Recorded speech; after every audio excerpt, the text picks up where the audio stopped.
ετών ο Ζαχάρης Ρωμανάκης. Όμως έχει ψυχή εφήβου και ευληγησία που θα ζήλευε και ένας γιόγκι.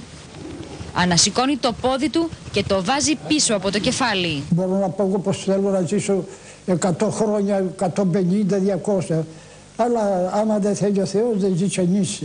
Η συμβουλή του παππού Φαινόμενο από το Ζαρό Ηρακλείου στους νεότερους είναι απλή, μέτρον άριστον. Ο Ζαχάρης Ρωμανάκης, που πολέμησε και στην Εθνική Αντίσταση, έχει 6 παιδιά και 20 εγγόνια. Εμείς όμως, κυρίες και κύριοι, οι δαιμόνιοι ρεπόρτερς του ΑΜΑΝ, θορυβηθήκαμε από το ρεπορτάζ που μόλις παρακολουθήσατε, ψάξαμε και βρήκαμε τον γέροντα αυτό, προκειμένου να πάρουμε περισσότερες λεπτομέρειες για τόσο σημαντική αυτή πραγματικά είδηση. Κυρίες και κύριοι, είμαστε στο σπίτι λοιπόν του κυρίου Ρωμανάκη. Κύριε Ρωμανάκη, γεια σας. Τι να κάνεις Πολυσύντεκνε, είσαι καλά, γεια χαρά και σε εσάς. Καλά είμαι κύριε Ρωμανάκη, ευχαριστώ, να είστε καλά. Θα ήθελα να σας ρωτήσω, πώς το βάζετε το πόδι σας εκεί πάνω κύριε Ρωμανάκη? Ποιο μωρέ πόδι, αυτό δεν είναι τίποτα αγόρι μου. Τώρα έχω σκουριάσει, παλιά ήμουν ευλίγιστος, τώρα δεν κάνω τίποτα.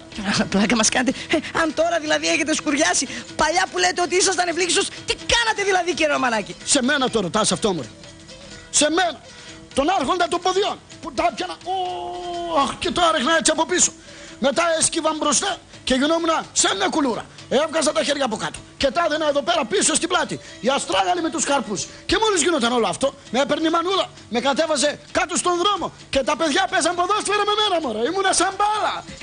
Δεν μου λέτε κύριε Ρωμανάκη, που όλα αυτά τα ακραία ακροβατικά που κάνετε σε όλη τη διάρκεια της ζωής σας, δεν έτυχε ποτέ να πάθετε κάποιο ατύχημα? Συγγνώμη, πώς δεν έτυχε? Αν έτυχε λέει, και τι μου θύμισες τώρα? Μια νεανική τρέλα, μια επιπολαιότητα μου έχει στοιχήσει για όλη μου τη ζωή. Μισό λεπτό. Όταν το έπαθα αυτό που θα δεις, ήμουν φαντάρος στο Λασίθι. Κοίτα.